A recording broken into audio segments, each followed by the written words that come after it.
Réaliser un quartier, c'est complexe. Et il faut trouver un équilibre autant lors de la planification que de sa mise en œuvre. Un acteur unique ne sera pas capable de garantir le développement complet d'un quartier. Il faut s'assurer que chaque acteur soit bien sélectionné pour que chaque étape soit la plus optimale possible.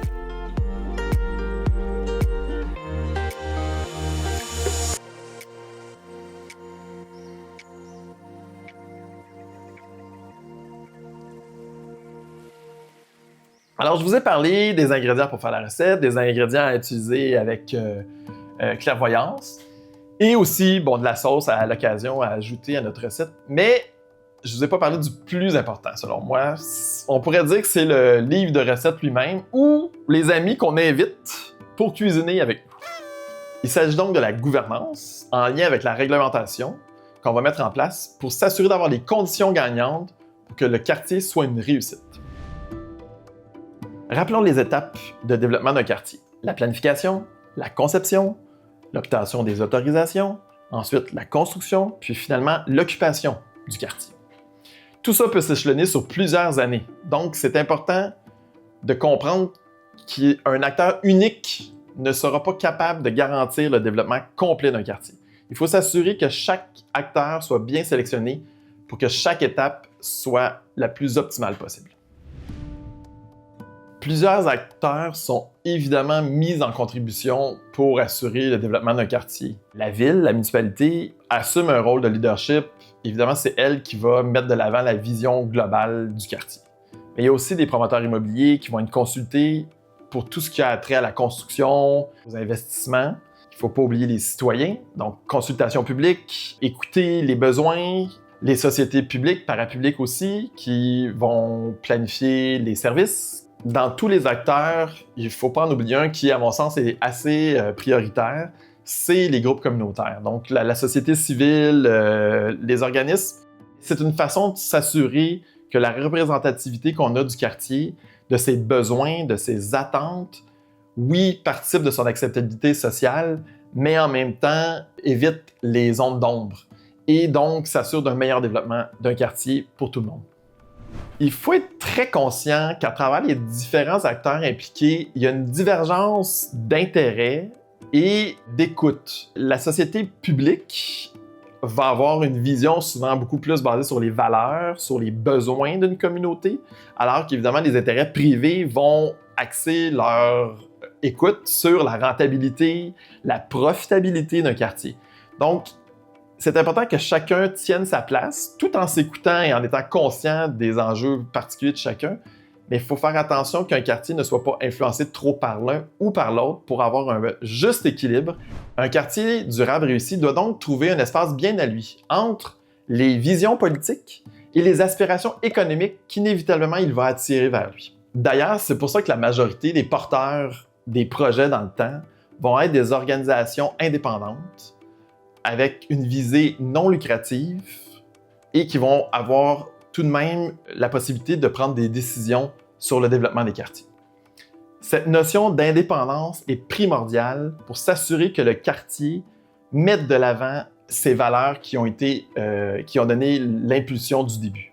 Cela peut évidemment prendre plusieurs formes. Quel est le meilleur pour vous? L'OBNL, la fiducie d'utilité sociale, le bureau de projet, la société de gestion ou un amalgame de plusieurs de ces éléments-là. Je peux penser à deux exemples faciles ici au Québec, donc la société de développement Angus ou le développement du site Louvain. Dans les deux cas, c'est une fiducie d'utilité sociale qui a été mise en place pour la mettre à l'abri d'une réorientation économique ou même politique du développement du quartier. Donc, on met en place un organe qui encadre et s'assure que son seul objectif est le meilleur développement possible du quartier. D'autres exemples, à Hambourg, la société de développement du port était nécessairement impliquée dans l'immense projet qu'il y avait à faire. C'est un peu la même chose avec Bilbao, où Bilbao RIA 2000 a été créé. Dans les deux cas, c'est des institutions privées qui étaient mises en place pour s'assurer du développement des quartiers, mais dans les deux cas, elles n'avaient pas de but lucratif. Dans le rôle évidemment majeur que joue une municipalité, il y a tous les outils de planification qu'elle met en place qui vont avoir une importance primordiale. On pense évidemment au plan directeur, au PPU, au plan d'urbanisme. C'est des éléments qui servent à mettre en place la vision et qui vont articuler l'ensemble du développement du quartier. Donc évidemment, ça doit être fait en amont. Par la suite, la municipalité peut avoir un rôle plus secondaire selon l'organe indépendant qui va être mis en place, mais évidemment, il peut avoir un rôle de supervision, de s'assurer que les valeurs se poursuivent dans le temps. Dans la volonté d'ancrer profondément la réflexion sur le quartier, il y a évidemment la consultation publique, mettre les parties prenantes autour de la même table pour justement s'assurer que les orientations correspondent aux besoins, aux attentes, aux aspirations du milieu environnant. Évidemment, l'accompagnement professionnel est plutôt primordial et peut jouer un rôle déterminant autant dans la planification que dans le développement d'un quartier. L'exemple de Fortissimo à Drummondville est un bon exemple parce que lorsque nous, on est intervenus, c'était suite à un plan directeur qui avait été mis de l'avant, mais la volonté de rendre le tout plus concret, plus clair, pour ensuite le mettre en règlement, pour ensuite permettre de construire les rues, demandait un travail considérable. Comprendre réellement les hauteurs, comprendre réellement les dégagements devant les maisons, comprendre réellement où on mettait le mobilier urbain. Un accompagnement professionnel sert donc à mettre du concret et du réel à travers la théorie et des aspirations qui parfois sont beaucoup plus larges. La municipalité a un rôle important dans l'encadrement des outils réglementaires à mettre en place. En plus, il y a des nouveaux pouvoirs qui existent maintenant, dont le zonage incitatif, basé sur la négociation.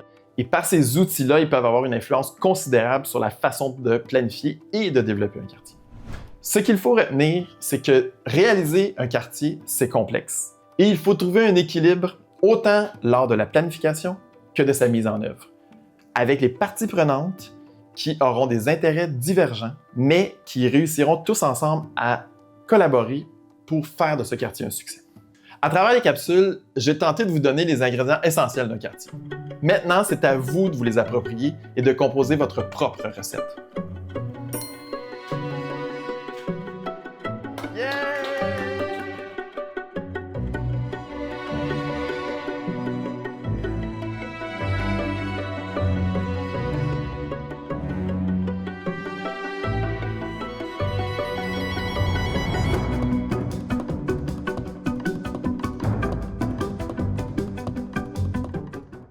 Merci beaucoup. C'était notre émission de cuisine. Donc, je vous laisse sur nos meilleures séquences. C'est correct? Ouais, mais là, plus le fun. Genre, t'es vraiment content d'avoir fini. OK. C'est bon. Oh my God! C'est déjà fini. Je le sais. C'est difficile à accepter pour vous et pour moi. C'est bon, ça? Ouais. Là, t'as autant de fun, mais t'as pas beaucoup de temps.